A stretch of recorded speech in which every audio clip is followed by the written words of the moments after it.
Okay, so we're live. Welcome back to the Magic Minds podcast. I'm Matt Burke, and we're Deliberately's #1 podcast, I can safely say.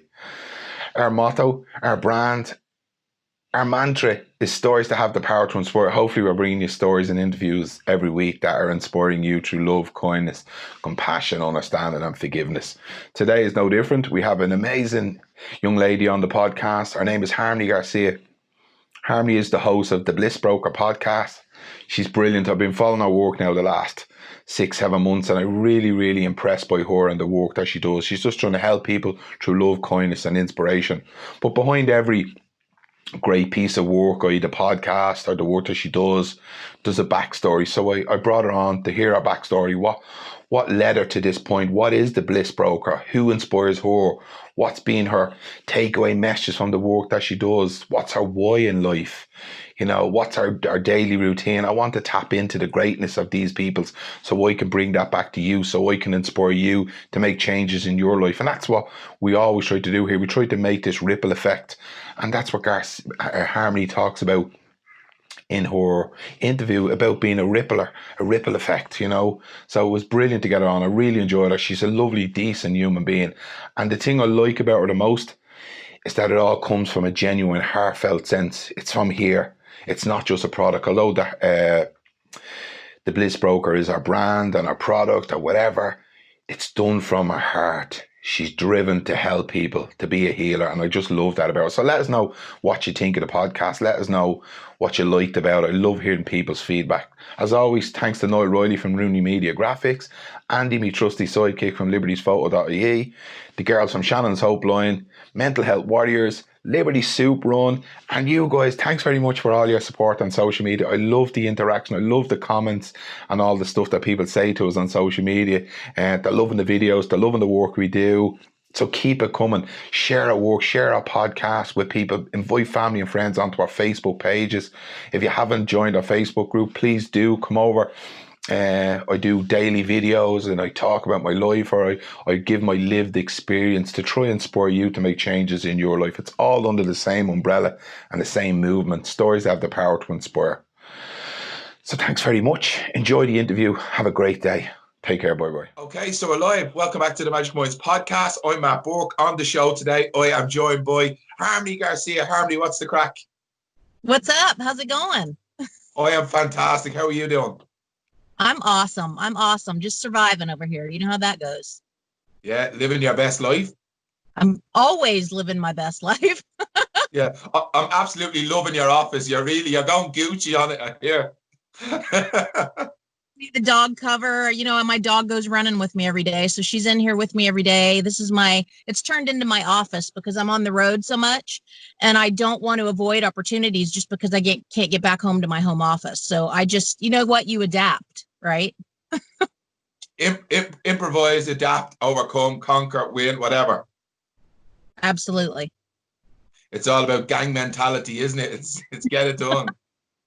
Get that shit done, man. That's what I'm about. Yeah, absolutely.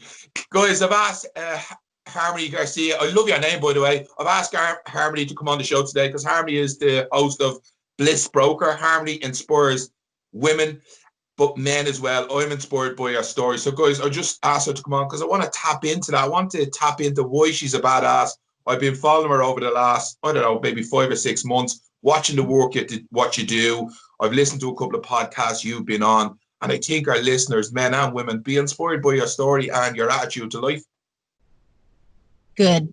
That's all. I swear that is, I don't want to speak it into the universe that money is obviously not something. I mean, we all want to get paid for what we love to do, but I really just get turned on by helping people and helping people look at things a little bit different. And because it seems easy to help people and it seems as though people should just know how to automatically make their lives better, but they really don't. They have to be inspired by that.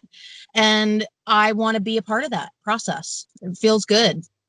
Yeah, I love that you said that. It turns you on to see people inspired to help people. I am the same. I love to see people be inspired by the work that we do. You and I are obviously in the same boat, rowing in the same way. But it's nice to hear people come back and say, "Yeah, I'm really inspired." It's not the affirmations. It's actually to love to see people change and ask themselves different and different questions, isn't it?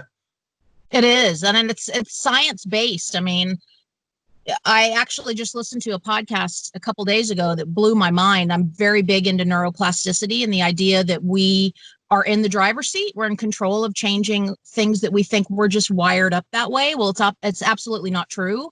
We can take control of our lives and make ourselves look, when we shift the way we look at things. For example, exercise. I started looking at exercise as something that I get to do, not something that I have to do. And that actually shifted the way I felt about it. And it became less of a task and more of a gift.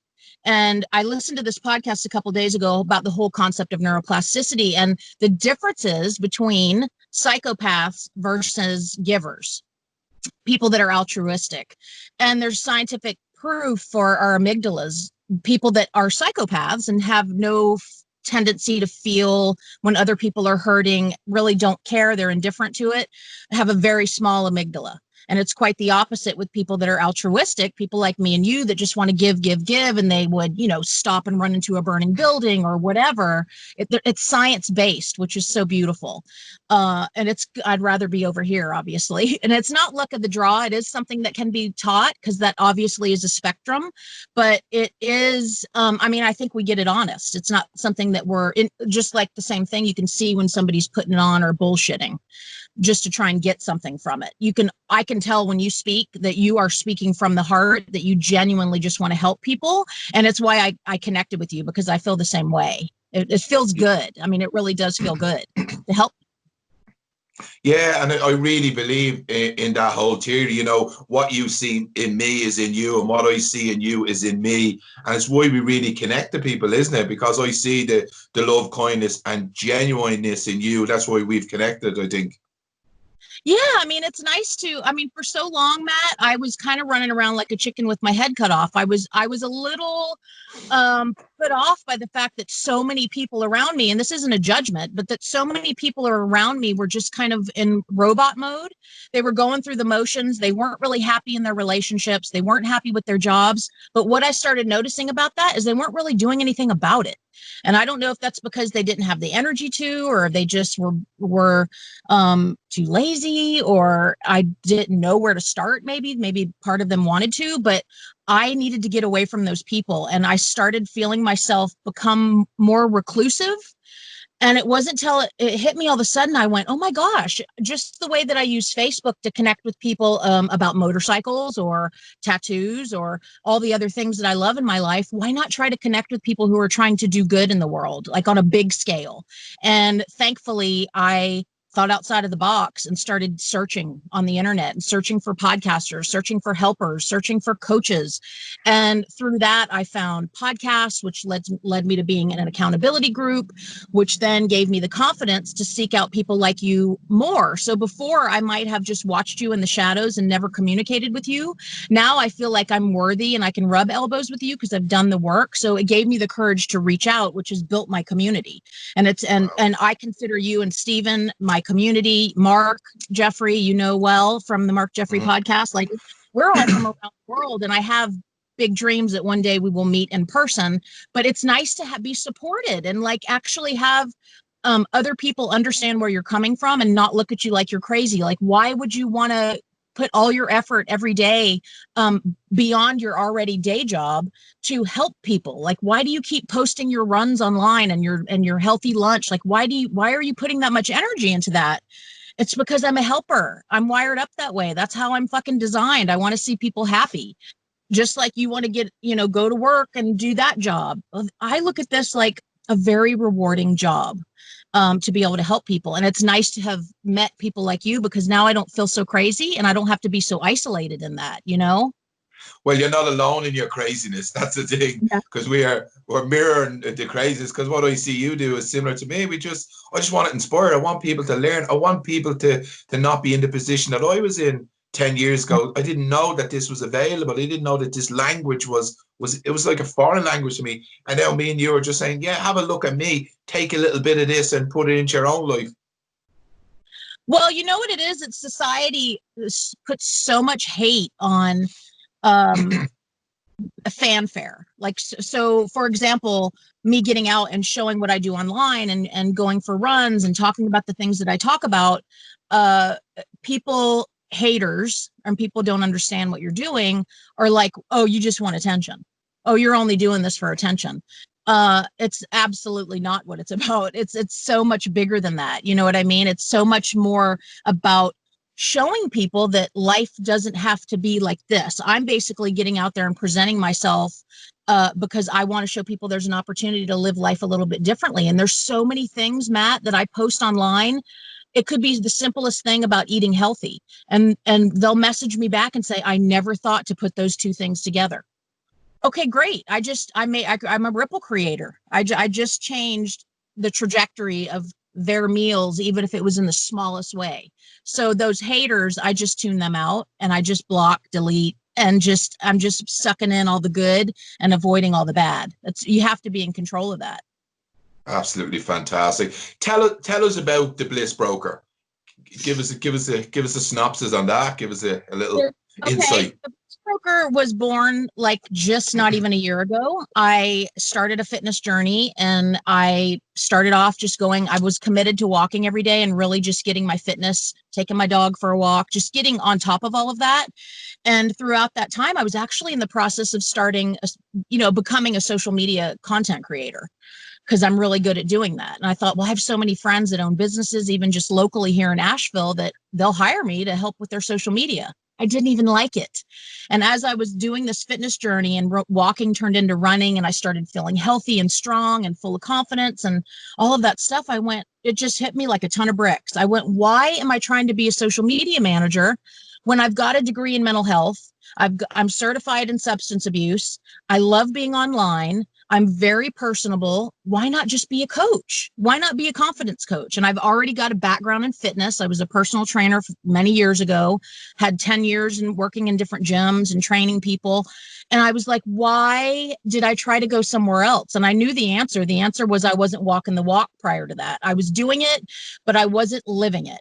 And I never wanted to be somebody who wasn't, owning and being genuine and authentic. And I felt like if I wasn't walking the walk, I couldn't really sell it. I didn't really want to be a confidence coach and a fitness trainer if I wasn't living my best life. I was drinking a little too much. I was smoking a little too much and, getting into trouble a little too much to fully take on that responsibility of helping people in that way. But then when my fitness journey started going, I thought, you know what? I can do this now.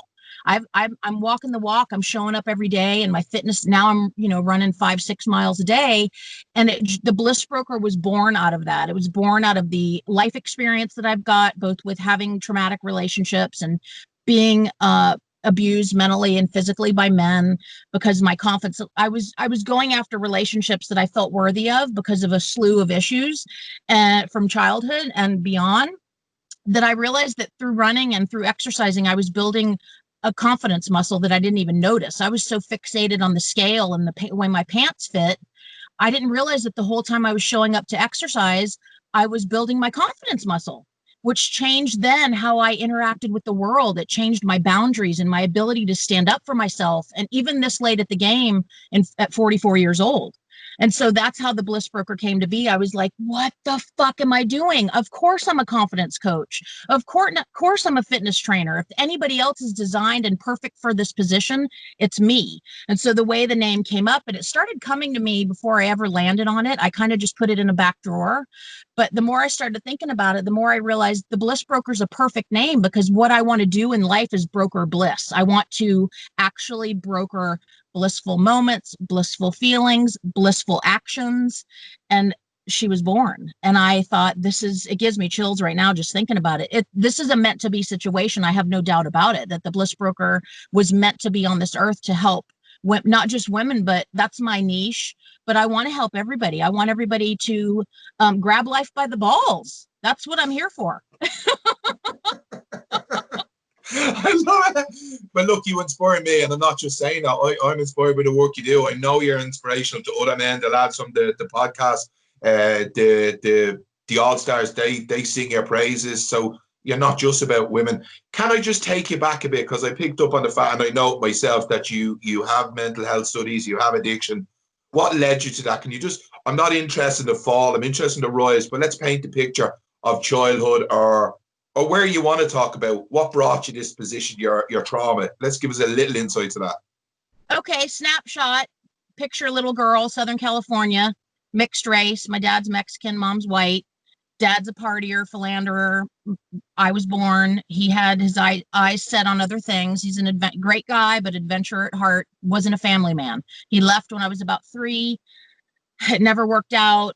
Mom's amazing, but throughout that whole time, she's trying to grow up, works, single mom, taking care of me, money mindset issues, distrust of men because of seeing the men that were coming in and out of my mom's life and taking advantage of her. So, right out of the gate, I have abandonment issues, distrust for men. So we grow up. If you hear a little tremble in my voice, it's because it's very surface, even though I've dealt with it, but it's very surface. It means a lot to me. It's what landed me in this position. But you have to feel it to heal it.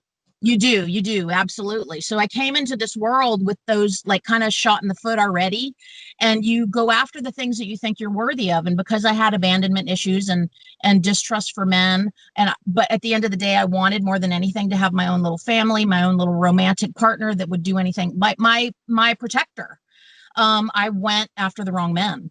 And I got myself into some doozies of some situations over most of my adult life. And I've been physically abused. I was molested when I was in elementary school by my stepbrother. So that was a shitty, it was something that I didn't even deal with until I got older, which I've since dealt with that. But then relationships, you get belittled, you get demeaned, it becomes your truth and you don't even know it. So here I am, this strong, independent woman. I always have been to the women around me. They never understood why I would get in these relationships. And it was because when you feel so desperate to have something happen in your life. And for me, it was my romantic relationships. I wanted so badly to have a protector and a man and a husband that I was seeing their red flags as pink flags. And I was seeing myself as somebody who was capable of fixing them and helping them. And that was obviously false. I know that now as a 44-year-old woman, but I just kept putting myself in these situations, and I was a doormat and I was accommodating because I equated being passive and accommodating as lovable.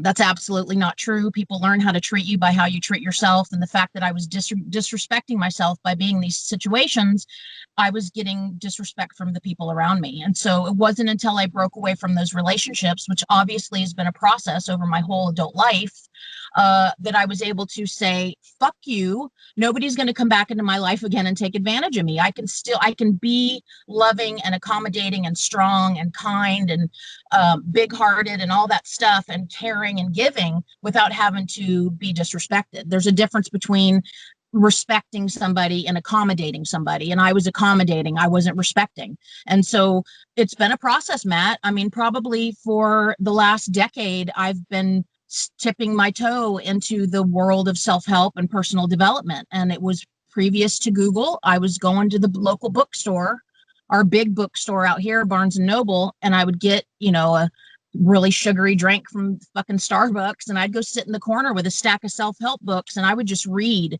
And every time I read something that resonated with me, I felt a little bit more weight go off my shoulders. And I was healing myself through research. And so it was just, and over the years, I would take a couple steps forward in growth and 10 steps back because I'd get drunk or I'd do something stupid, just self-medicating. That's what you do when you're in survival mode. You don't think long-term when you're in survival mode. You think short-term, which means you make decisions that aren't healthy for yourself. You want immediate gratification, and that is drugs, alcohol, shopping, sex, gambling, insert whatever addiction people have. And I just had it. I was ready for a change. And that whole snapshot of a story of harmony is what led me to want to help so much. And I feel like, street cred, man. I've got street cred. I know what it feels like to feel lonely, hopeless, scared, and unworthy. Wow. I can connect with so much of that. I can resonate with a lot of that. I too have a lot of those problems, had a lot of those problems, and done a lot of self-development and healing through reading. And it's powerful to hear you say that. I'm so honored. Thanks very much for sharing that. Who I know your mom has been a huge inspiration for us. Can you share that with us, or who else have been hugely inspirational to you? My mom, definitely. She's a complete badass. She is raised me single. She is a fighter. If something needed to be fixed, she'd figure out how to do it. She was my car mechanic growing up. She can cook the meals and fix your car all in one 24-hour period. And she is my muse. She is independent traveling pet transporter throughout the whole of the United States. She travels sometimes 1,100 miles in a day delivering rescued animals, and she's been interviewed by the BBC, but she's less outward than I am. I'm very much like, boom, this is what I'm doing, I want to help. She's more like, I'm just cool as a cucumber over here being a badass, but I'm doing it on my own. I don't need any fanfare. Brilliant.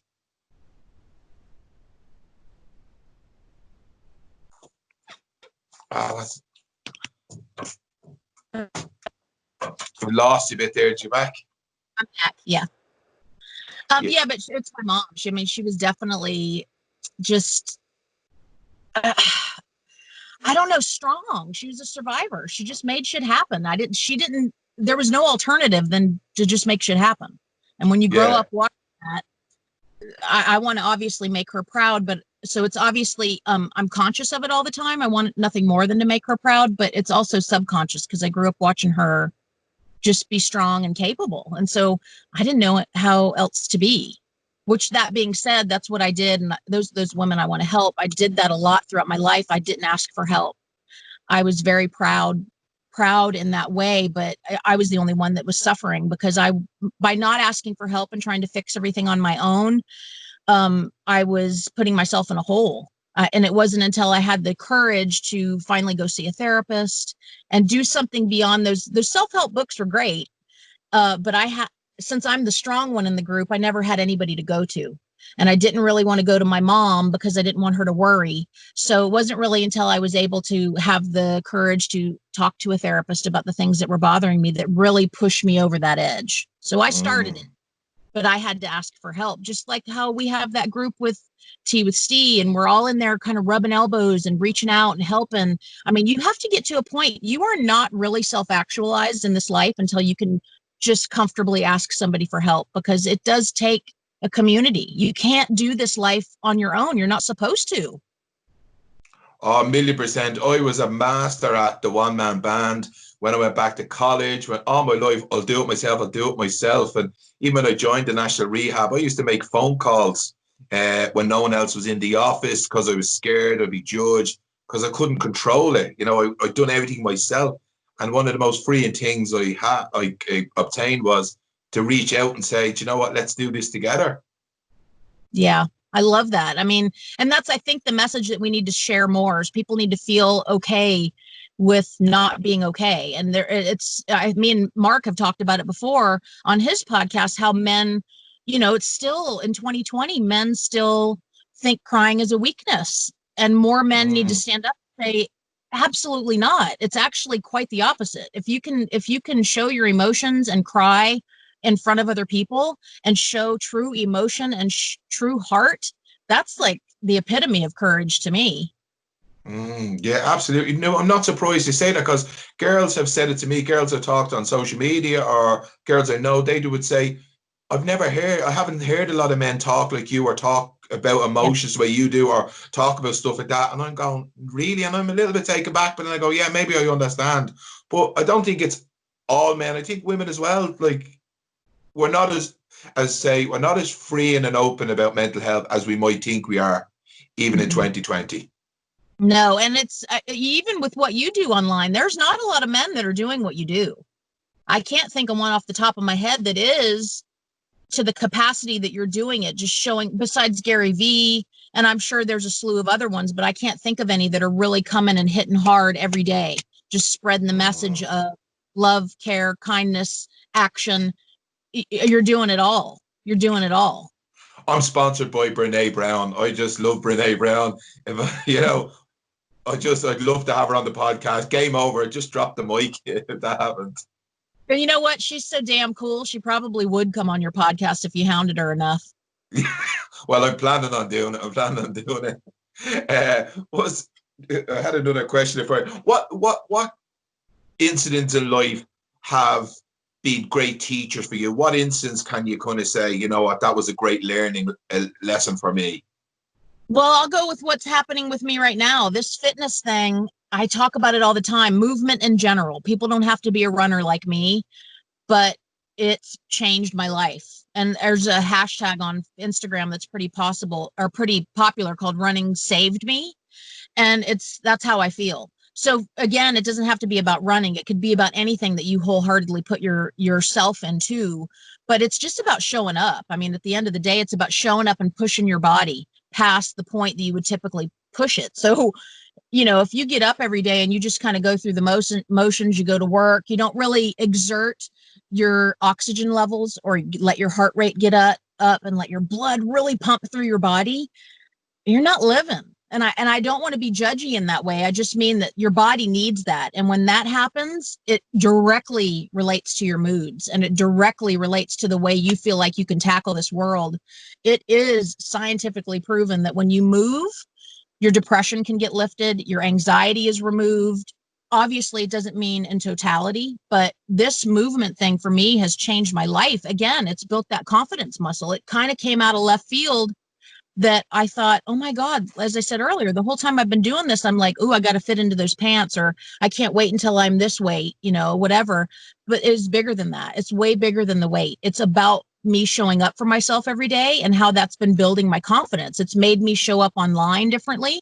It's made me offer things within my program, the Bliss Broker program, that I never would have had the courage to offer. It's made me even become the bliss broker that would create a coaching program and actually launch it into the world. Like, I would have never done that had I not shown myself what I was capable of. And by showing up every day when it's raining, snowing, I was running when it was 19 degrees outside this past winter because I was so committed.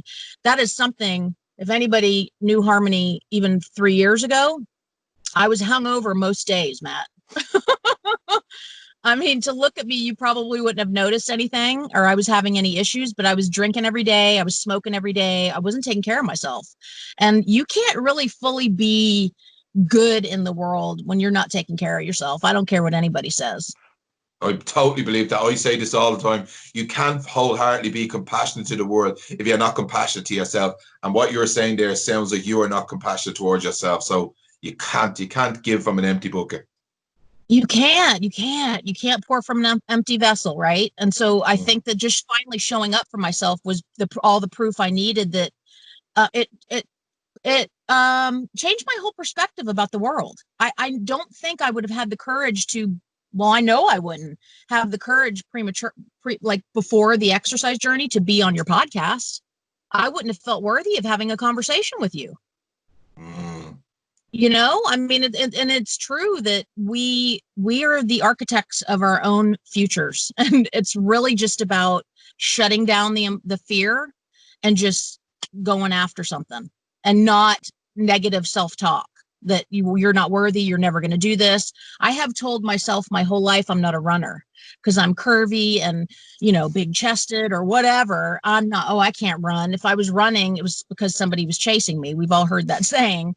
And I ran almost 6 miles yesterday in the rain. Like, it even still shocks me. And my run-iversary, as my girlfriend calls it, is on May 24th. So as of May 24th, I've been a solid runner for a year, and that blows my mind. But it's just a life lesson to me that I can communicate to women when they get in my program, that you have no idea what's out there for you.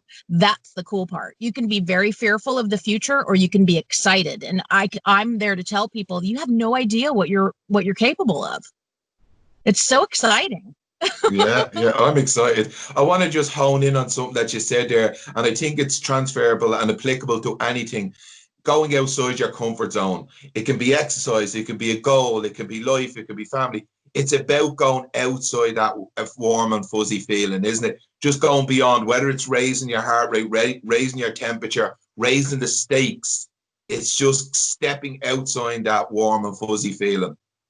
Absolutely. And it's so hard for people to do. And I resonate with that. I get it. But I want to be that. That's why I'm starting this brain and body wellness workshop, because I want to be that not so passive guide behind them saying, you've got this, like you can do this, take baby steps, don't overwhelm yourself, don't give yourself too many options, don't try to build this grand goal. Just start with trying to maybe walk for 15 minutes and just get outside and just give yourself something different to look at. Change your atmosphere. Change one thing in your diet a day. Taste one thing different on Saturdays. Taste a food that you think you don't like. Like, just baby steps, experience the fucking world around you. I mean, it does blow my mind that there's so many people, and it breaks my heart all the time. This world is meant to be explored. They've been doing it since the beginning of time. The fact that people sometimes don't go outside of 5 square miles of their life in most of their lives, if not all of their lives, is sad to me, because in traveling or coming overseas, it changes your DNA. It changes who you are. Not only does it change you for a sense of adventure, but it also lets you understand different cultures, different ways of life, different people. That affords you hope. That affords you the understanding that we're all different. That's what I'm here to do. That's what the whole Bliss Broker is about. It's not just about health and fitness. It's getting people to understand the bigger picture of explore the shit around you, not just your food and your movement. You might not want to be a runner. You might want to be a yoga instructor. You might want to learn how to hula hoop. It doesn't have to be anything intense like what they do at a gym. You don't have 2 things to choose from. That's my thing, is get people to think outside the box. I had that movement challenge that I did for 40 days online that people were being a part of. And I had one girl that would send me a video on Insta story and tag me in it, movement challenge, and she would hula hoop with her kids and do handstands. And I'm like, you know what? That is what it's about, thinking outside the box. Yeah. Like, taste test the world around you. It's pretty fucking awesome, actually. Yeah. You actually, do you know what? You actually sound more like somebody enlightened. You're seeing colors, you're seeing life. That's what the Buddha talks about, being enlightened, about seeing the world. I'm going around my area and I'm seeing trees that have been there all my life. And I'm like, when the fuck did that thing come along? And colors. Like, I didn't know purple was so purple. I didn't know blue was so blue. And I'm like, I sound like the girl out of Willy Wonka Chocolate Factory. Oh, I know. I'm getting chills because you're talking about that. It's the same thing. I posted a video on Insta stories where I stopped at the benches. I call them fitness cues, and I'll stop and do some abs or whatever. And I sat down on the end of the bench and I went backwards and was getting ready to do my crunches. And I happened to be underneath a giant tree that had so much activity going on. There was bumblebees and birds and beautiful flowers. And I just laid there for a minute. And I actually took, of course, me being me, I took some Insta stories videos and posted them. And I just, how many times have I walked by that fucking tree and could care less about the bees or the birds? You know what I mean? Or the birds and the bees or whatever. Yeah. But Brilliant. it's about being enlightened and just being able to find yourself so self-actualized that you're not bogged down with stress and anxiety and bullshit because you're miserable in this life. You are blinded by all the beauty around us all the time. And I really think that that's a lot of it. People are just stressed out all the time. Do you think? Yeah, 100%, head down, blinkers on, and that's okay. That's just our journey. That's just our process, but it's slow. It's about slowly just lifting your head up once or twice, and then that becomes a habit and start noticing things a little bit more. It's easy to put our head down and go into the fetal position because that's what fear does to us. It constricts our mind and our body. So there's lots of ways to get people to open back up, but it is the sense of closing up, but when we start opening up, we start seeing the world, it becomes addictive. We start seeing all these amazing things like, wow, how did I not see this before? But it's a process. There's 22 ducks we need to get in a row before we can get that going. Absolutely. And it's slow. Absolutely. Slow. Like what you said, slow, not like 20 things at once. Join the gym, buy new runners, buy all the supplements, 1 thing, 2 things. Because then, like, after 3 weeks, you've like 5 or 6 new habits. You're like, wow, how did that fucking happen? Brilliant. It's so, and once you start doing it, it's like anything, it gets easier, right? I mean, it's just like anything that you're practice makes it, you're better at it, you're stronger at it, you have more clarity around it. It's not as scary. When I think about the first time I put out a podcast, I was literally sitting at my table in my kitchen on Anchor, holding my phone, didn't know what sound quality meant, didn't know what cadence was. Like, I just was sitting there with a shot of whiskey and a Parliament Light, and I was like, let's do this thing. You know what I mean? I was just like, let's talk. And that's what it was for a long time. It was Harmony's War Cry. It was a audio journal. And I just talked about all the shit that's going on in my life. And over time, I got through all that. And I was like, okay, I need to change the name because it's not a war cry anymore. Now it's, I want to help people. Now I've gotten to the point where I'm ready to like put into action all the shit that I've learned. And like you said, it's an enlightenment. And just like anything, I just talked about this the other day on my IGTV. Why I'm here and why I show up, and this is probably the same reason why you do it. If we go out into the world and we see a really good movie or we have a really good meal, we want to share it, right? Yeah, So it's the same. I'm like that too. We want to share what we know. We want to share how fucking good we feel. I mean, why wouldn't we want to? We'd be selfish to not. And so I believe that this is all just a natural occurrence. What we're learning here, we want to share it with people so that they feel good too. Yeah, absolutely. Because I have the girls into jobs ears burned from telling them about you all week. I'm going to interview this girl called Harmony Garcia. She's a badass. Last week I was interviewing this other person, blah, blah, blah. It's not, I'm boasting about me. I'm just saying these people are out there, like the Brene Browns, like the Harmony Garcia to the world. These can inspire you to make changes. Do you know what I mean? If you want to watch Netflix, that's absolutely cool. I've no judgment towards that. But why not listen to Brene? Why not listen to Harmony Garcia? You know, it can change your life. Like podcasts and knowledge has changed my life. Yeah. And I wonder too, it is about timing. And so I think that that's what I'm trying to learn right now by reading books and mostly actually listening to podcasts because I love podcasts so much. And my day job is laborious. So I have that time while I'm cleaning to listen to podcasts. And so I'm trying to figure out what it is about timing. And I picture it like double dutch. Like when you're trying to teach somebody double dutch, you see girls do double dutch. It's about timing when to jump in there. And so I look at that the same way that I do with being a helper. I have this program that I want to launch and all these people are in the background going, launch it, launch it. I'm like, slow down. I'm not trying to be a car salesman here. I'm trying to build a tribe of people that love me and trust me and understand my intentions. And they don't think I'm just like one of the million coaches online trying to help you to get to your best place in life. You know, that's not what I'm trying to do. I'm trying to build trust. And so doing that, I'm trying to figure out right now when's the best time, because I know that I have a lot of women that lurk around and watch me. And every once in a while, they build up the courage to message me and just say, thank you for this. Thank you for posting that. But I'm sure you are too, like trying to figure out when and how what's the word I'm looking for? To suggest the right thing to the right person at the right time. Because if not, they're going to get turned off by it, as you well know. Yeah, 100%. Yeah, I absolutely resonate with that. It's not about like, and I get it from you. You're not into selling anything. I'm not into selling anything. It's comes from a genuine place that you're not trying to force. And as you said, it's time, and when it's ready, it's ready. Mm-hmm. Yeah, and I fully intend on. I mean, I've got this great program that I've built. I've spent a lot of time on it.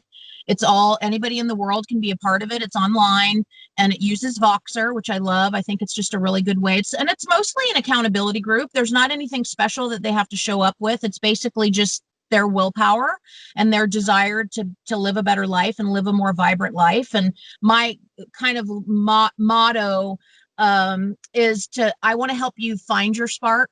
And I want to help you then chase that spark so that you can live vividly. That's my kind of idea around what it is that I do. But I don't feel like it's time to sell it yet. And it's not because I don't want to help people. I just want people to be a part of a community and get as much free information from me and then from the people that are around them, their peers that are in the Bliss Broker community that I'm currently trying to build, and just get people to like take action, because so many people are scared to say anything or type anything. They'll message you in the background, but they don't want to post anything. They're scared to show their picture, their video. I mean, it's quite sad, actually, the amount of people that are scared to just show themselves. Yeah. I mean, filters on Snapchat. Everybody looks like their 6-year-old girl with all these filters. I mean, their heads don't even have outlines. They're just like a blob of light smiling into the camera. You know what I mean? It's like nobody wants to show themselves. Yeah, I have a WhatsApp group in work that I teach fitness classes, and I will put stuff in the WhatsApp group. And I nearly get knocked over by tumbleweed someday that nobody will respond to it. And I would say to people personally, I says, you never respond. He goes, I didn't know what to say, or I don't know what to do. And you just don't want to commit to it. And I was like, wow, that's I can't get my head around. I understand, I get it, but it still takes me back a bit, that people won't show up, they won't commit to a message. I know, and I don't know what to do to, I mean, I'm in the process, like I said, of seeking out that information. And I don't doubt that it's going to be, I've made it an adventure to seek out that information and to understand the ins and outs of the way our brains work, which is why I'm starting school. I start school in a couple of weeks. I'm taking a health and fitness course. So I'll basically have an associate's in health and fitness when I'm done with this. But I really want to know more about the ins and outs about, I'm going to take some higher level psychology classes so that I can understand how to suss those people out from behind that fear, because that's all it is. It's just fear. Yeah, 100%. Oh, absolutely. Fear. It's just fear of reputation, fear of saying something wrong, fear of being judged. It's fear. Stupid. To me, there's only two things in life you can choose. You can choose love or fear. Yeah. There was a burning question that I want to ask you. Body image. What's your thoughts on body image? Whoa, I might piss people off with this one. I don't really dig. I want people to feel good in their own skin. First of all, body image, body shaming, all that kind of stuff. Body conscious. Ridiculous. Like, just, why do you give a shit what she looks like? Like, people need to mind their business. I mean, really, they really truly do. Our society is pretty sickening in the fact that it's like a giant pendulum, right? So it's like everybody has to be skinny. So all the models are like eating pieces of paper and snorting Coke and, back in the 80s. And now it's all about, eat the cheese, drink the wine, don't work out, watch Netflix all day long, and you could be on the cover of Sports Illustrated. Like, it's like we need to have a happy balance where it's not, I love curvy women. I think curvy women are beautiful. It's not about being bigger or skinnier, or who cares? It's about being healthy. And I think that so many people focus on society and what's acceptable in society and less on what's going on in their little ecosystem. And that's how I feel about body image, is people aren't taught to take their body image and handle it in their own little space as opposed to out into the world. Do you know what I mean? Like, it's everything's got to be on stage when it comes to that. And everything's, I don't know. I have so many feelings about this, and I don't want to offend anybody or hurt anybody's feelings. I know what it feels like to be uncomfortable in your own skin. I think people need to feel comfortable in their own skin, but also be aware of what they're doing to their body. Because I think the reason why I care is because it affects all of us, right? It affects you. You're in health, right? You get it. You see the people that don't take care of themselves, and they are in line with all the crappy food in their cart. And then they pull away from the food store and they go right to the pharmacy and they're in line for all their medication. I don't agree with that. I feel like people need to take responsibility for their health. But we also, I want to follow it up with this, as a society need to make it easier for people to understand. I know that people will always make a choice that's better for them if it's easier. And unfortunately, it's easier in our society to make really bad choices. Our society makes it very convenient to whiz through McDonald's, whiz through, get takeaway, whatever they're doing. If it was easy to get that stuff in a healthy way, I guarantee you a lot of people would do it. Yeah, absolutely. And it's I believe that obesity is such a complex issue. It's not about exercise, it's not about nutrition, psychology. There's psychosocial, there's economical, there's geographical, blah, blah, blah, blah. It's difficult. How do we help people though with body image or body consciousness? Are you comfortable with your body? Would you be okay whipping your top off? Or I still struggle a little bit with it. I wouldn't be the most comfortable person fully naked or with my top off. And people find that for my whole life, I was very insecure. Some of that was brought on by just childhood, when your kids are mean. I was always a little chubby cheeked. I still have chubby cheeks, actually. Me too. Of course I was picked on. Yeah, like all of us. And it's so sad how a lot of those things that happen to us, they define who we are as an adult unless we work really hard to unbecome those things. And I think that that's not taught a lot too, is that our hangups and our hurts and the things that really traumatize us when we were little our body image stuff is created in elementary school a lot of time, for kindergarten through 5th grade. And there's no work in our society to undo that. It's never really talked about. It's like, get over it. You grew up, you're supposed to be over that. Well, no, it's not, because that chubby little Harmony, she's still inside of me. You know what I mean? The only way I learned how to deal with that lack of confidence when it came to body image was to eliminate it. I'm a take action person. So it wasn't until I finally decided to just watch what I ate. I still eat shit. I still love, a big giant slice of pizza. I love the crap, but I try to balance it out, and I move my body so that I can still eat that stuff without it. It's not about weight. It's not that I have to be a certain weight or anything. It's just about where I feel comfortable. And when I was overweight and making bad decisions, I felt like every time I sat down, I was tugging at my shirt because I was afraid I had a fat roll and somebody was going to see it. I mean, it's a very real, hurtful thing that adults still pick on people about, I mean, it's not just set back in school. People are mean. And so it's just about taking control. We know when we're doing bad things for ourselves. And if we've got a body image that we go out into the world every day and we're embarrassed about what we're presenting the world with, then why not take some action? But also, again, like I said earlier, it's about educating people and giving them somewhere to go to learn safely about that. There's just too much noise and not enough just legitimate help like what you're doing. You're just telling people, hey, try this, try that.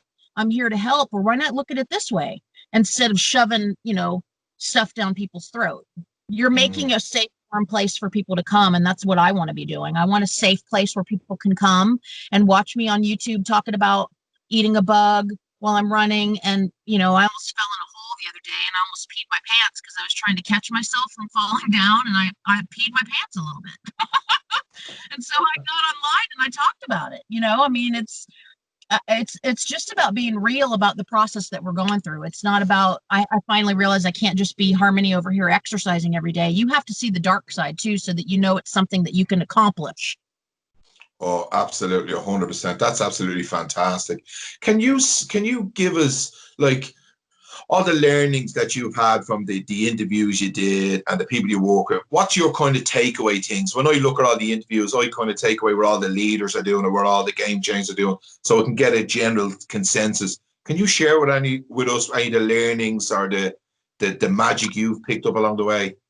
Oh my gosh, so much. And plus, like I said, I'm a podcast junkie. I listen to Brene Brown. I love Gary Vee. I think that really what I've learned so much from all of these people is just authenticity. Be consistent, show up. And Gary Vee's magic that I love that he's talking about now is don't try to create content, document your journey.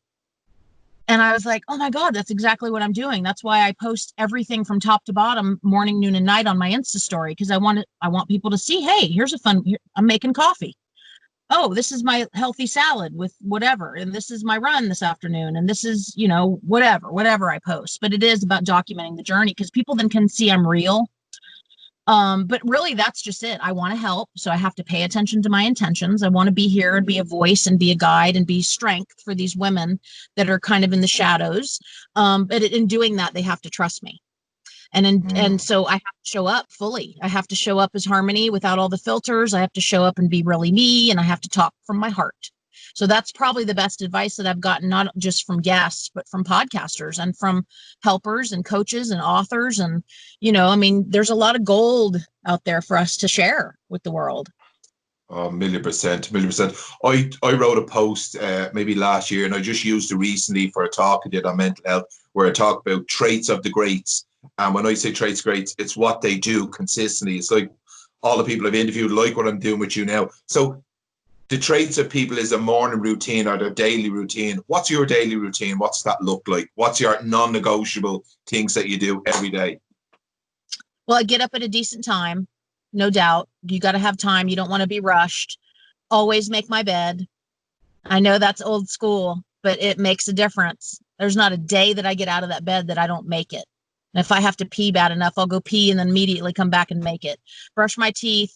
Coffee routine is always important. And just having a sit down before I really get on my phone, before I get on social media, before I open my laptop, just sit and kind of take it in. If I've had any really vivid dreams, I love to write down some highlights from that so that I can refer to it just for fun, or if I can pick up on some patterns.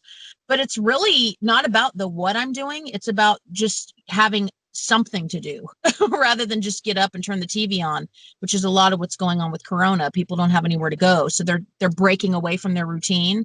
So really it's just having, even if I don't have anywhere to legitimately go, still get up and take care of myself, make my bed, have some coffee, have a little bit of breakfast, and offer myself some self-care and some self-love, really, because nobody else is going to do it for me. I've got to do it myself. Yeah, that's a true story. Do you take a step back or get up on a chair and have a look at your life from a helicopter view and go, do you know what? I'm super proud of myself. I am a badass. Look what I have achieved. Oh, I do all the time. And I feel I do it humbly because it shocks me. And I'm not even bullshitting you, Matt. I am shocked by what I've accomplished. And the reason why I didn't think I was capable. I didn't think I was worthy of having any of this stuff.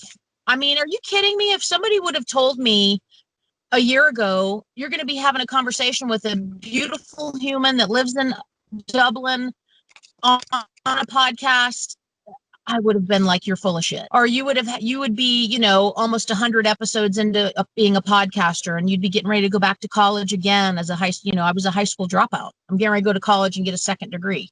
Never would have believed you. Somebody would have told me I was a runner. You'll be a runner and you'll be running, I've already run almost 400 miles in 2020. What the fuck? I mean, who does that? I mean, that's the whole thing is, yes, I do look at myself like that, but I also realize two things. I had to work really hard for that. And I don't shoot you that. I worked really hard to get to where I am right now, and I do every day. And I also know that very quickly it can be taken from me. So I have a lot of gratitude surrounding showing up, because it wouldn't take much for me to lose it. So I've got to stay ahead of myself at all times. I've got to keep the meditation up. I've got to keep the exercise up. I've got to keep the gratitude up. Gratitude's huge. People underestimate the power of gratitude. Love it. They really do.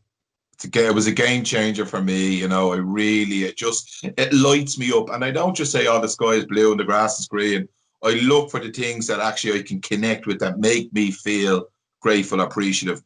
Like that warm, fuzzy feeling you get. And then you just start building on it. Yeah. What are you grateful for? What's 3 things you're grateful for today? This interview, the fact that getting to sit and listen to you and talk to you, and you inspire me. To learn from you. I'm so grateful for that. I'm inspired by the girls that I work with in the job. They create a bit of fun in my life. We had a bit of crack today. I'm grateful for an opportunity I got today for learning. I got really grumpy, and I picked a fight with a guy in work. I was projecting my anger. And it was around it. He was saying, well, let's practice social distancing. You're right beside me. And I was like, hey, dude, yesterday you were standing beside someone talking, blah, blah, blah. And I snapped at him, right?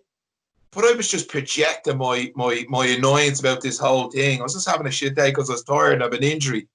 And I went back to him maybe 20 minutes later. I said, hey, dude, I said, I'm really, really sorry. I'm sorry for treating you like that. I didn't mean to be like that. I was just projecting my anger. And I felt fucking brilliant. I felt amazing. He said, that's cool, dude. I said, that's cool. I felt great. And yeah, it was just love. So I love that. That's what, I mean, we're human, and that's what it's about at the end of the day. Somehow people go out into the world and they're expected to be perfect and good at everything all the time. That's not reality. That's not reality. I mean, that's why we're doing this. Wouldn't you say it's really hard work to have your shit together every day? Oh, it's like a girl said to me in the job the other day. She goes, I said something really nice to her, blah, blah, and she goes, that's a bit too fluffy for me. And I went, it's compassionate. And she went, it's too fluffy. And I said, compassion is not fluffy. Understanding, empathy is not fluffy, and it's not easy. They're difficult. For you to take a step back and understand somebody's life instead of calling them an asshole or just blaming it, blah, blah, blah. That's the easy part. Compassion and understanding. Awesome, Matt, as she knows that she's hiding something. Yeah, 100%. She's got some shit going on. She just isn't ready to deal with, and that's fine. I mean, but People don't want to own that. There's so many people walking around hurt that, oh, it would just take one little nudge and one little moment of saying the right thing to them, and they would crumble and they would open up and they would be, they would succumb to some of that stress and that bullshit and keeping an image and just walking through the walk every day. There's so many people walking around right now that are miserable, that have no way of seeing a way out. And so they just self-medicate. They deal with it. They take prescriptions, they drink, they do whatever they do. And we're never going to be able to help all of them, but I feel like it's our responsibility as people that are enlightened in that way and have felt good, like genuinely good, to share people, at least give them the opportunity to learn how to possibly think the way that we do, not exactly the way we do, but just to find some joy, find some fucking joy. I mean, that's what it's about, some pure joy. It's very rare. I do get told this a bit, you know, oh, you're just too nice about people. You're just being too nice. And I'm going, if you had met me 10 years ago, I'd have took the legs off you for being nice. I wouldn't have tolerated it. I told you to fuck right off. Fuck you and your fairies and your niceties. That's all bullshit, motherfucker. Now I'm like, I see beyond. I can see the person beyond the facade. And that's took a lot of work because I turned in on myself. That's the hard, and I'm not blowing smoke up my hole. No, like, you can back it up. That's why I say understanding, empathy, compassion is not easy. It means that you have to own your own shit before you can understand somebody else having shit. Oh, absolutely. That's mad, isn't it? Absolutely. And you better know that when we talk, I'll be digging in deep on that, because it takes a lot for. And I've come from some rough areas where I've rubbed elbows with some rough people, and really by knowing them in, 6 hours into our party session, had couple lines of cocaine, whatever. It's like church up in there. I mean, they're opening up, they're crying, they're talking about this, that, and the other thing. And, like you said, 6 hours before that, before I kind of sussed out a conversation and they started feeling safe, they were hardcore. Fuck this, fuck that. And all of a sudden, wait, somebody's listening to me? I mean, really, at the end of the day, we all just want to be seen. Oprah said it like 20 years ago. I mean, we just all want to be seen and valued as is for who we are, no embellishments, just seen. And when you look at people and you give people some time and some genuine caring, they'll fucking do anything for you at one point or another if you keep paying attention to them. I mean, because really, don't you think at the end of the day, we're all just a little bit, a bunch of hurt children? It's why I say, mind your little self. It's transaction analysis. We're either parent, adult, or child, depending on the interaction between the person. Yeah. And you cannot get away from that child. If you get scared in a car, somebody shouts at you, you feel this size. That's the little kid, and you have to mind it. And it took me a long time to get my head around that there can be a little vulnerable child in there. And it just, when you know that he's in there and he can be triggered, you're like, fuck, I'm going to mind you, dude. And that's where our anger comes out. It's generally when people get really angry and defensive, it's because their little kid inside of them has been hurt and they don't know how to deal with it. Yeah, fear just, anger is just fear masqueraded. We've love or fear. Me and my husband have talked about it before because he hated school, and so did I. I moved around a lot and just never felt safe at school. And if I were to walk into an elementary school right now and see that marble floor and the desks, and I'd get a little bit of anxiety because I just didn't really, overall, my school experience was not positive for me at all. I didn't ever feel safe there. Nobody could ever spell my middle name. And, I got made fun of because my last name's Garcia and I was from California and they didn't understand why. I was out of place because I was from California, but I moved to the South. And it was culture shock for me, for them. And my interactions, not just with the students, but with the teachers, were very uncomfortable. And I just didn't feel safe. I'm still here. And I'm almost 45 years old. Yeah, fuck them. I know. Come here. I was looking on your website today. You had a program there called Brain and Body, and I thought it was a lovely piece I read here. Baggage mining. I love you. We're talking about self-love, baggage mining. Could we talk a little bit about that? Yeah, baggage mining. That is a tough one because you've got to dig in deep. And at the end of the day, you've got to lift that rug up, right, and sweep underneath it. You can't just keep that shit under there if you want forward motion. I mean, you could fake it for a little while, but the baggage mining term came up for me because you really have to get in there and pick at that. And sometimes you've got to pick at it. You can't just, that's what's wrong. Let me fix it. Sometimes you've got to dig at it a little bit to be reminded of where your hurts and your traumas and all that stuff that we try so hard to stuff as we get older. It gets shoved down and gets covered up by layers and layers of shit that you actually have to dig back in there and be reminded of the things that make you do the things you do or don't do the things you do. So baggage mining is a term that we're going to have to dig in there a little bit and at least go over a few things within their comfort zone, to move past it and get to a really healthy place that's not so bogged down.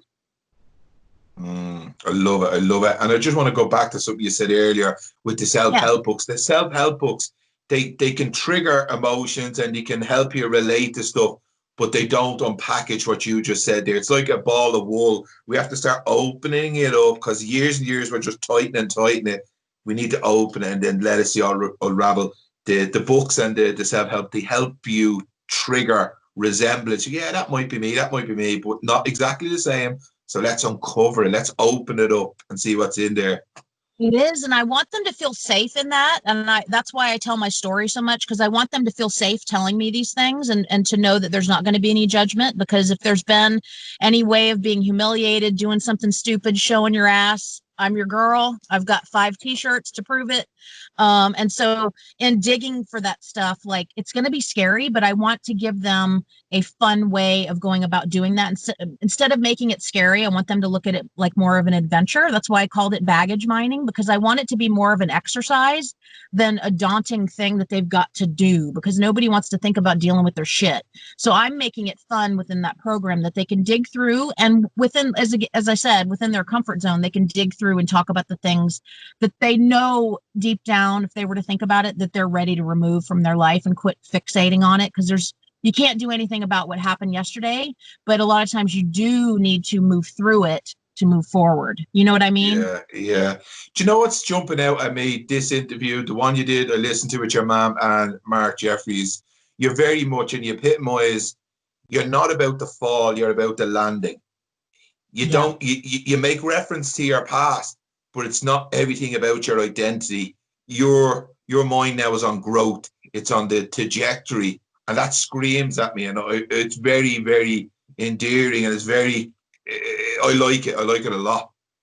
Well, it came from thank you for that. It came from a very real place. It's just, I was hurt for a very long time. I mean, I really felt lonely. I felt misunderstood. And within my peer groups, I've always been the confident one. I posted a post of my college graduation, and one of the girls came back and said, "Really? You didn't strike me as, you always seem so confident in class." Well, I hid it well. You know what I mean? I walk a good walk back in the day.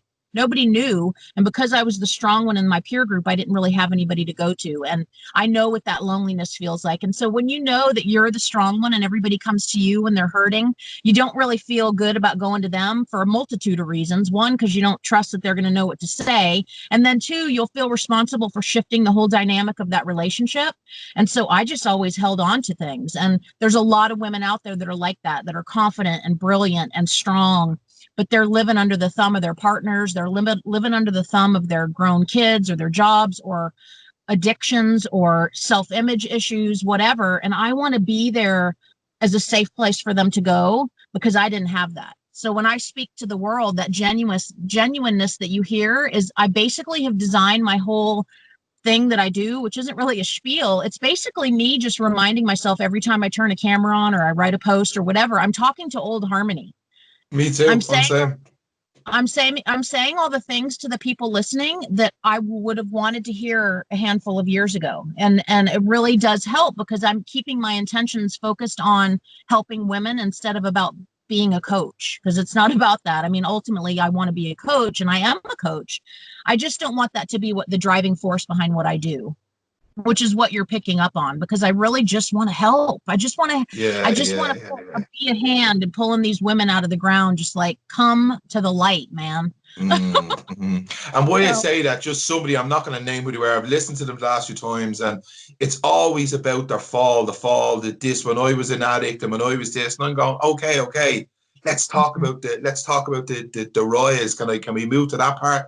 But they don't. But I like that about you. There's other people I follow that do the same thing, because I'm not just going to the hero's ending, but we should be looking at it from a helicopter view, all of it, the fall, the rise, the ups, the downs, not just one part.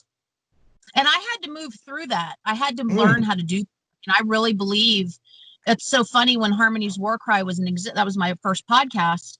That name suited what I was talking about, because I was still working through so much of my shit. And most of my podcast episodes were, this happened, that happened. You know, I'd still kind of package it up with some kind of positive thing, but not at all like I do now. I really believe I had to work through all that to get to a point where I was like, I had to believe there was a light at the end of the tunnel before I could talk about it that way. You know what I mean? So that's where all this running and showing up and putting myself in uncomfortable situations and breaking outside of my comfort zone, really, at the end of the day, I had to go through all of that to get to a point where I'm like, okay, now I can show you guys like why all that stuff happened to me and like how to get out of it, and why I'm here talking to you guys so much and so loudly, my big head, always on IGTV, always wherever I am. I'm doing that because I've walked the walk, and I believe that you can get out of it. So I'm so passionate about it, because I want every person out there's got an inner warrior. Everybody. I don't care what they say about themselves. It's just a matter of sussing that out, and they've got to be given the right emotional dose of medication, not literal, but verbal medication, to get the courage to stand up. And there's going to be people that hear you say it that are not going to get it from me, and vice versa. That's why we're all important. 100%. I love it. Let's do a quick fire round question. I'll turn on you. 3 things that you're grateful for. My health, coronavirus going on, big time. My health and my ability to go exercise and move through the world. My education, the fact that I get to go back to college. I'm very grateful for that. And I'm grateful for love, just having real people that have a sense of love in my life. My husband, my puppy, my family, you guys. I mean, I love you guys all from afar, and I consider that part of my support system. Even though we've never met in person, I very much value knowing that I can get online and at any given time and connect with you guys and have that support. Super grateful for that. Awesome. 3 achievements you're proud of. My college education, obviously, as a high school dropout. Yeah. Creating the Bliss Broker finally. So finally being able to put a name to this thing I've wanted to do since I was 15 years old. And, what would be my third achievement? Finally becoming a podcaster. I remember for years I was like, oh, wouldn't it be so cool to be a podcaster? And now I've got, almost 100 episodes under my belt. So pretty proud of myself. 3 things you like about yourself. My sense of humor, definitely. My smile. And is that egotistical? No, because I have self-care and self-love. And the fact that I'm from mixed community. My mom's side of the family's from Canada, dad's side of the family's from Mexico, and sandwiched in between. And I love knowing that culture and having that culture in my background. Beautiful. I love the fact that you can rhyme those off. That means you have your shit sorted out. When you say that to people, 3 things you like about yourself, I could name 6 things.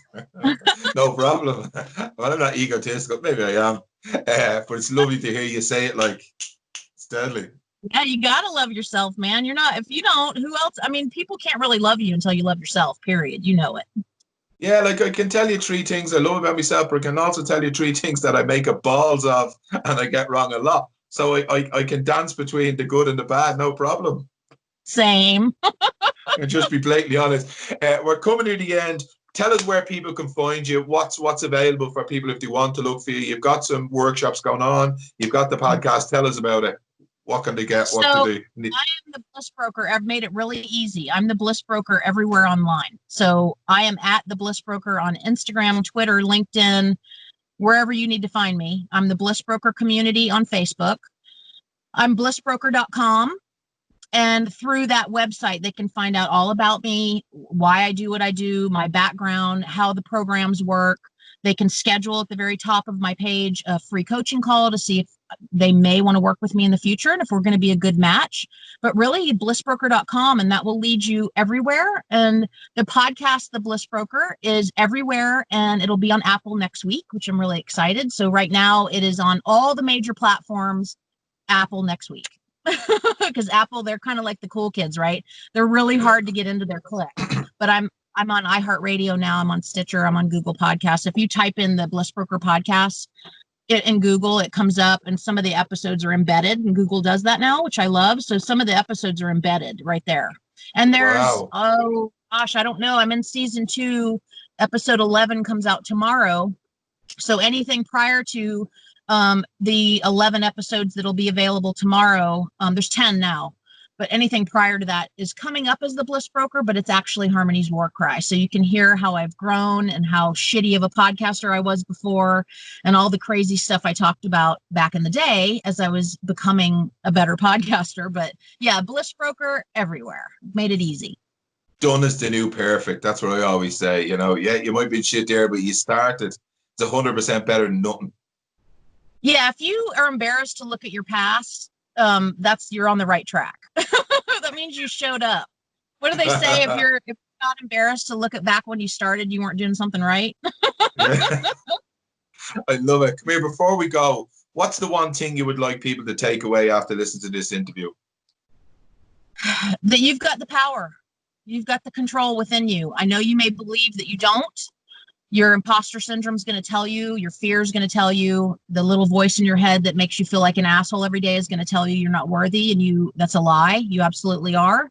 And you do have an inner warrior. It just has to be guided out with people that will love you through that. And that's people like Matt, people like me.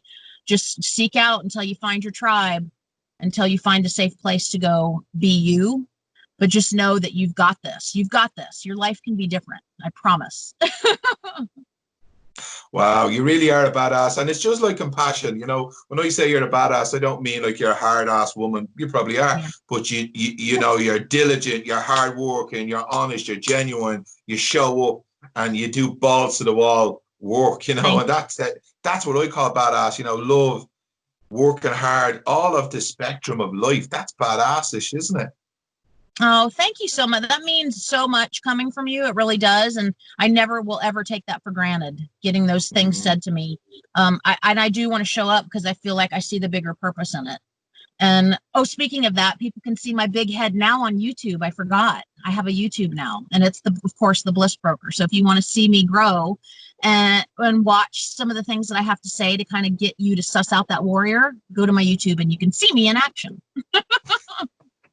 Look, I'm absolutely honored to speak to you. I'm honored to share this conversation. I'm honored just to call you a friend. I feel connected to you. Like, just, I know we haven't met before, but it doesn't bother me. Conceptual communities mean just as much to me now. Absolutely. I'm very grateful to have this friendship. I've met so many awesome people through the social internet. I mean, like, people have all this negative stuff to say about it. And I've just, like you said at the beginning of the show, you choose what you see. And I just see potential, and I see opportunity, and I see beauty, and I see, you know, groups of us banding together on a mobile conference that can go through where I can fly over to the UK and Ireland and come and meet you, and we can go on stage, and, you know, each of us can have a spot, and it could be Stephen and you and me, and, you know, get up there and talk and promote wellness. I think I totally am manifesting that, and I see it in my future. Yes. Deadly, absolutely brilliant. Jesus, that was a fantastic interview. Harmony Garcia, the Bliss Broker. Thanks very much for coming on the Magic Minds podcast. Oh gosh, you're welcome. Thank you for having me. Namaste, namaste. Wow. Right, so that's that. I won't knock it off. I'll leave it recording. How was that for you? Amazing. I feel like I could talk to you forever. It's so crazy when you find resonate with. Yeah, like I had to hold myself jumping in because the stuff you were saying, I'm like, yeah. It's like a fucking nodding dog. I was like, yeah, that's me too. I can so resonate with all that. Like, it's so, even as a male, like, just same shit, like the stuff in school, like, oh, it's crazy, isn't it? I mean, I know that you feel it too, and it's and really in the grand scheme of things, this is all new to me. Like this is all shit that I fantasized about doing years ago. But obviously, this is pre-Zoom, pre-Skype, pre-Facebook communities, pre all that. So I knew that I wanted to be doing all of this. I just didn't have any idea that it could be this amazing. And now all of a sudden it's happening. I have to remind myself and go, wait a second, Harmony. Like I'm part of two international accountability groups, one being Mark's, which I really think Mark's, I'm going to stay on his ass. I think he's going to make that really amazing. And then I'm a part of my main accountability group, which was paid, started off being paid. Now we're kind of done with that, but I'm still with those girls every day. They're in Ireland and Australia and Canada and Texas, and we check in with each other every day and keep each other on target. We also tell dirty jokes and we talk about our gratitude. But, you know, I mean, getting to be on other people's podcasts and just having a network of people around me that have their fucking shit together. And that's no judgment to people who don't, because we were there once too, obviously. But it's just like nice to get up in the morning and be like, hey, if I need to fucking message Matt and be like, Matt, I need your input on this, or hey, you want to be on my pod? You know, I mean, it's nice to be able to do that. It's fucking really amazing. Do you know what I was just thinking about, Harmony? I was sitting outside in the chair, and I've said this to Andy, my trusty sidekick, a few times. Oh, Andy, I'm onto something here. We're going somewhere with this. This is going to be fucking great, right? This is like, the podcast's going to be brilliant. And I went 5 minutes, I went, hold on a fucking minute. You're not going anywhere. This is it. It's great. Yeah. This is fucking it. Like where are we going? I was like, it's awesome. Like me and you were going to be talking. I'm in contact with Steve, blah, blah. How more do you want to get it? I'm like a dog with two Mickeys sometimes. Do you know? Like, I mean, it's really awesome. Like I've got connections and friends all over the world that I know that I'll know my whole life. And everybody noticed, there's like, why are you part of all these groups over in the UK and Scotland and Ireland? I'm like, because that's where I love it over there.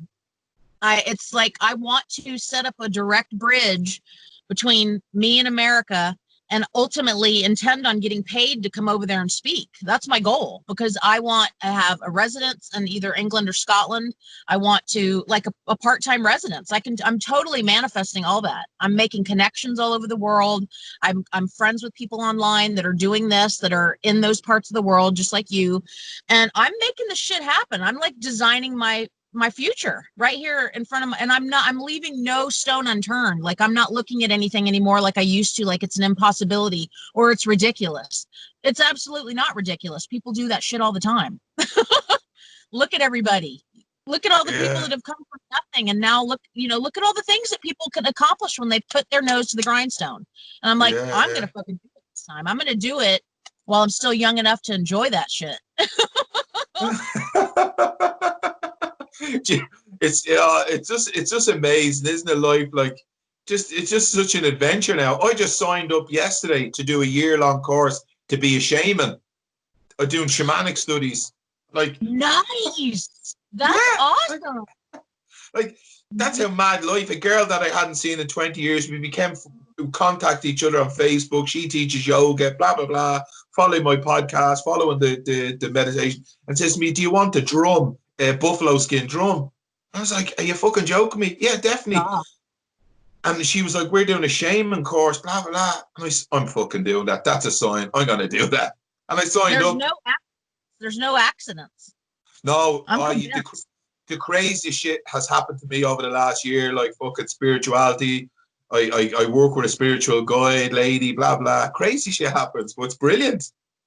I've had two people that I don't really know very personally just come to me. One girl wanted to give me a reading the other day, who I know locally here, and I was like, what's the deal? What's going on? Like, don't give me the fucking Cliff Note version. Like, what do you want? You know what I mean? Because I'm kind of I'm also very sweet and rainbows and butterflies, but I'm no bullshit either. Like, what do you want? Do you need money, or are you trying to just tell me?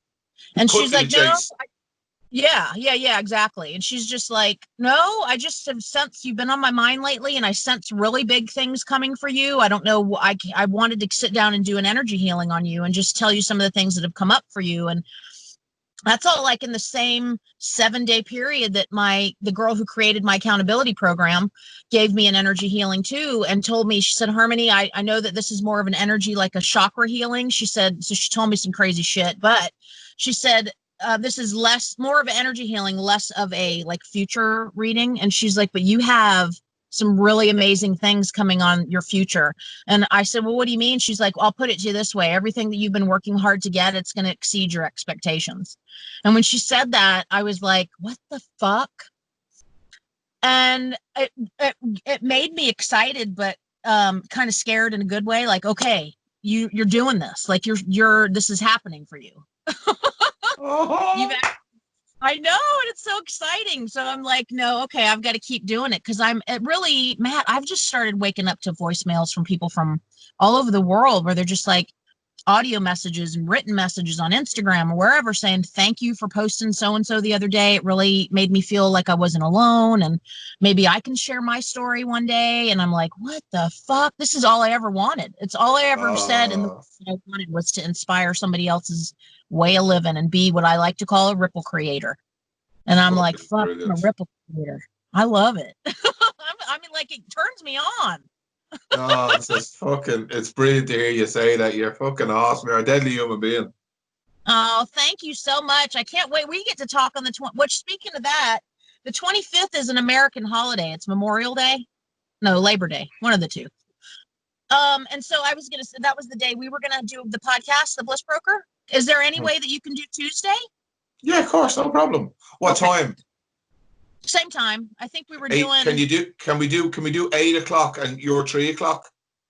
Yeah, absolutely. Because I got a class at 7 to half 7. I teach fitness class. Awesome. Okay, so I'm going to put it in there. And that's next Tuesday. Yep, next Tuesday. That's awesome. Perfect. What fitness class do you teach? I teach a boot camp, like Fun Time Fitness. We have to do it on Zoom now. Nice. It's for staff in the hospital. Oh, okay. Yeah, it's my own gig.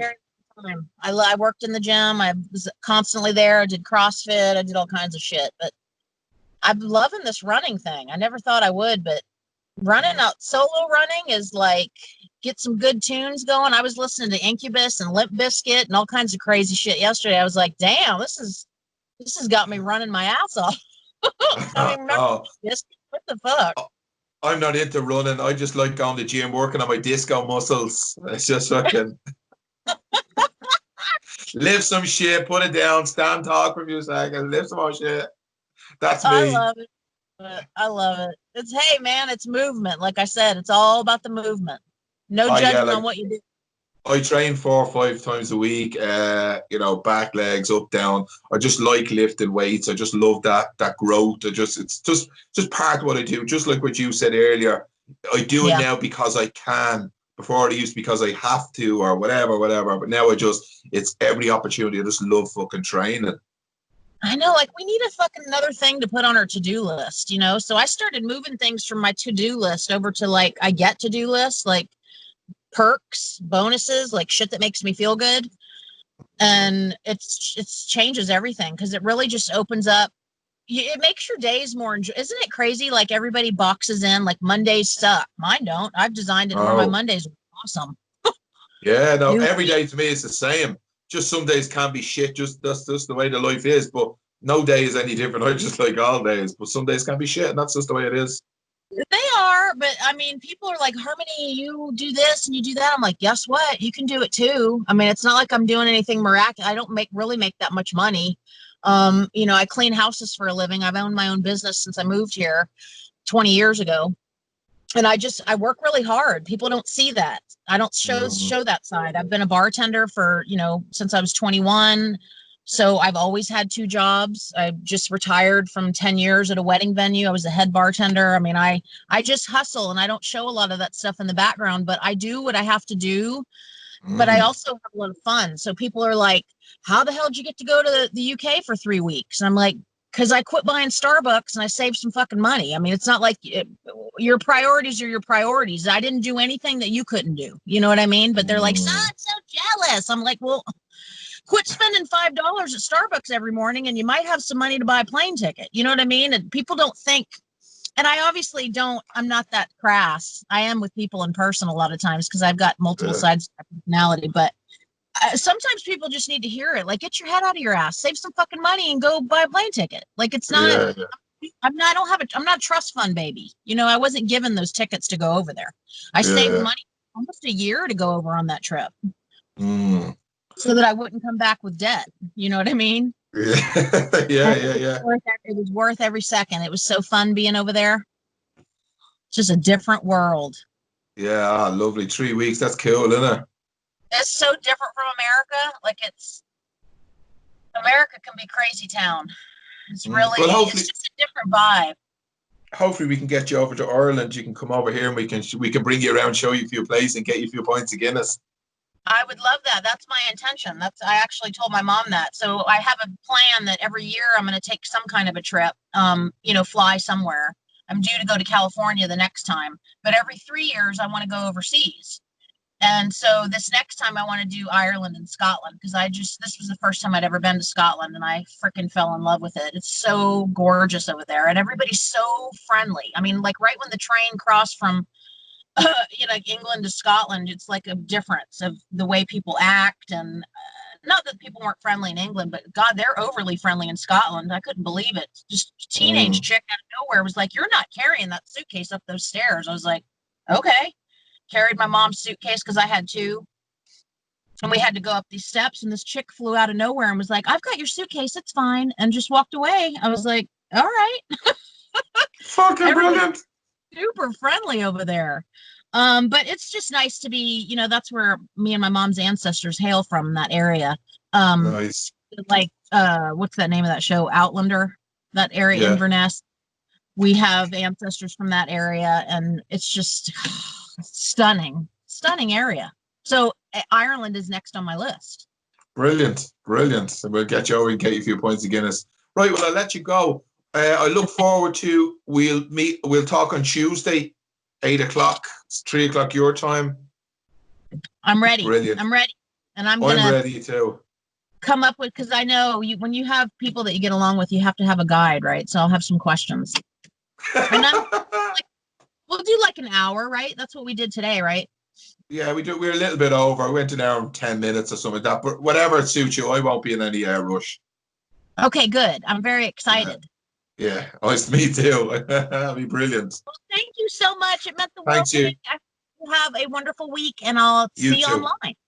You're a beautiful human being. I'll see you soon. Thanks a lot. Oh, thanks, Matt. Bye. See you later. Bye.